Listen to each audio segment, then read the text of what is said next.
Bagaimana cara kita memohon ampun atau meminta maaf? Yang pertama, apabila kita memiliki kesalahan kepada Allah, yaitu hendaknya kita mengucapkan kalimat istighfar. Gimana bacaan kalimat istighfar? Astagfirullahaladzim. Bukan hanya mengucapkan kalimat istighfar, tapi diiringi dengan penyesalan dan tidak akan mengulanginya lagi. Kemudian yang kedua, jika kesalahannya kita kepada sesama manusia, bagaimana cara kita? Meminta maaf. Kemudian bukan hanya meminta maaf kepada manusia tersebut, juga kita meminta maaf kepada Allah dengan mengucapkan kalimat istighfar astagfirullahaladzim. Kemudian yang ketiga, ketika kita melihat kemungkaran dan bencana alam, contohnya apa? Banjir, gempa, apalagi longsor, melihat orang mabuk-mabuk. Nah, bagaimana sikap kita? Yaitu kita harus mengucapkan kalimat istighfar. Bagus. Nah, kemudian membiasakan membaca kalimat istighfar.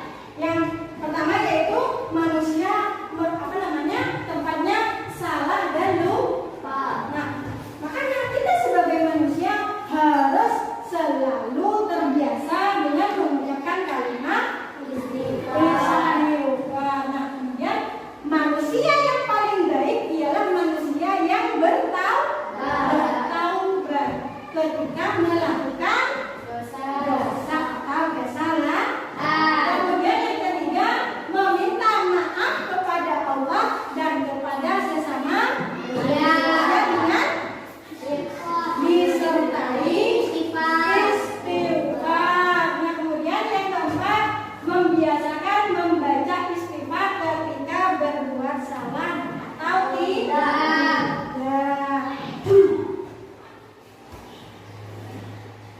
Nah, pada kondisi kapan kita harus membiasakan? Kita harus mengucapkan kalimat thayyibah istighfar. Yaitu yang pertama apa? Melupakan kewajiban kepada Allah. Contohnya apa? Kewajiban kepada Allah ya, contohnya apa? Sholat. Ya. Lupa ketika puasa, lupa kita makan. Harus segera beristighfar. Kemudian yang kedua, melakukan kesalahan atau kekeliruan. Ya, contohnya di dalam kelas apa? Kekeliruan di dalam kelas contohnya apa? Nah, lupa membawa buku,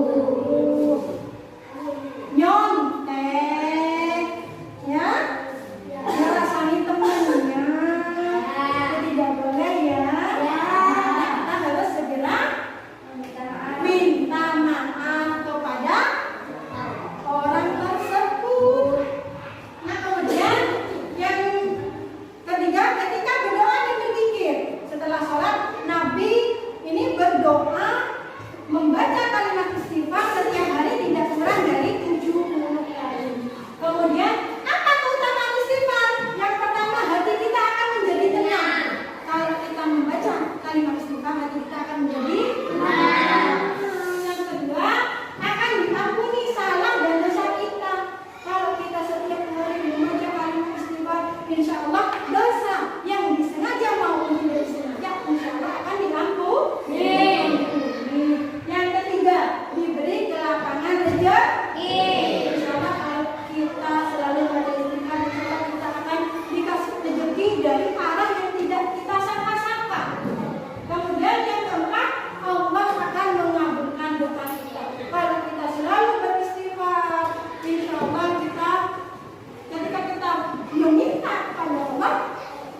sebelum temannya minta maaf, harus kita maafkan.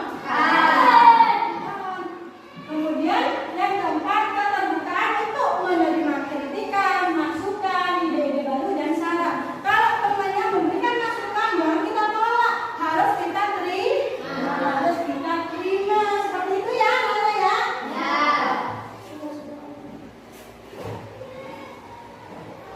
Kemudian hikmah memiliki sikap rendah hati dan pemaaf yang pertama yaitu kita tidak ingin menjadi orang yang terkenal. Ya kan? Ya. Kalau yang kedua, sportif dan jujur atau kemunculan. Kemudian yang ketiga, tidak malu berteman dengan orang miskin. Kenapa? Kalau ya, karena sesama manusia. Karena di hadapan Allah itu sama. Apa yang membedakan? Ketakwaan. Kemudian yang keempat, membantu orang yang membutuhkan. Contoh kecilnya di dalam kelas apa?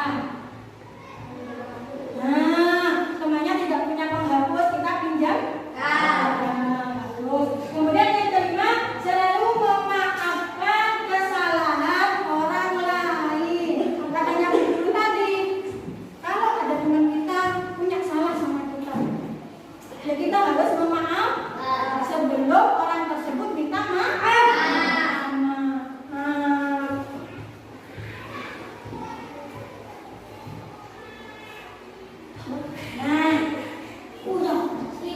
Coba perhatikan, ya, perhatikan gambar berikut ini. Nah, setelah kita memahami atau mempelajari kalimat thayyibah istighfar, coba kalian perhatikan.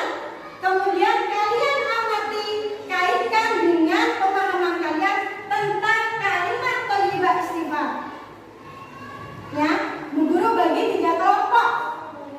Ya, Bu Guru bagi 3 kelompok ya. Ini kelompok Edo, Faiz, Aaron, Ibu, kelompok 1.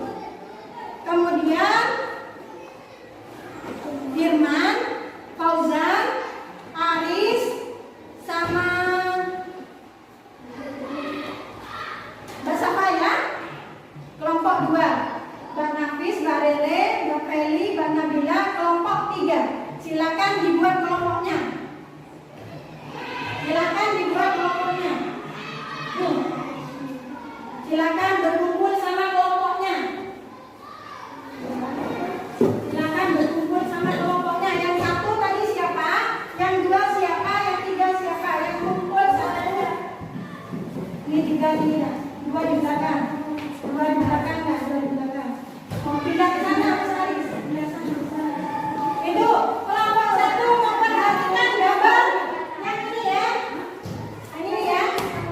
Kelompok 2 memperhatikan gambar orang yang terjatuh dari sepeda. Kelompok 3 yang ada banyak orangnya ini ya. Silakan ke belakang dulu berdiskusi sama temannya.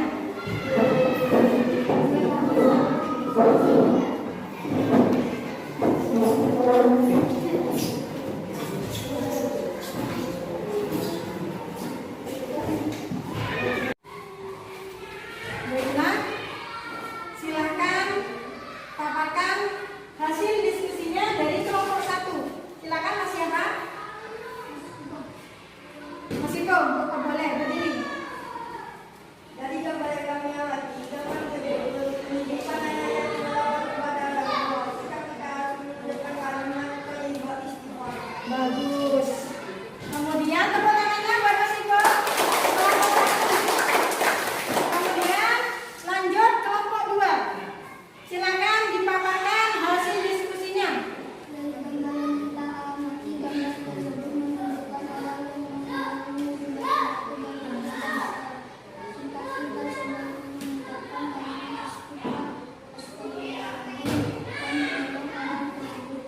Tepuk tangan. Lanjut kelompok 3. Dari gambar yang kami amati tentang kejadian kerusuhan yang terjadi di Kota Malang beberapa waktu yang lalu yang viral di TikTok dan Facebook atau disebut dengan tragedi Kanjuruhan. kita seharusnya